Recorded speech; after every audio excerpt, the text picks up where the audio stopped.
একজন অফিসার প্রায় সময়ই আমাদের হোটেলে আসতেন।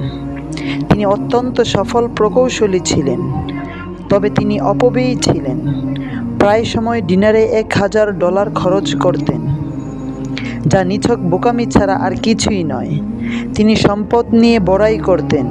মাঝে মধ্যে সেই প্রকৌশলী বন্ধুদের সাথে প্রশান্ত মহাসাগরের তীরে জড়ো হতেন। তারপর সোনার কয়েন কিনে সেই কয়েনগুলোকে একটি একটি করে পাথরের মতো সমুদ্রে ফেলতে শুরু করে। এভাবেই চলতে থাকে তার দিন। আমি কয়েক বছর পর জানতে পারি যে তিনি অর্থ সংকটে রয়েছেন এবং মানসিকভাবে ভেঙে পড়েছেন।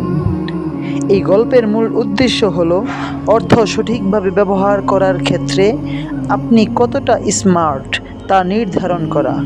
আপনার অর্থ ব্যয়ের আচরণই বলে দিবে আপনি ধনী হবেন না দরিদ্র। তাই অর্থ সঠিকভাবে ব্যবহার করতে শিখুন এবং সঞ্চয়ের অভ্যাস করুন।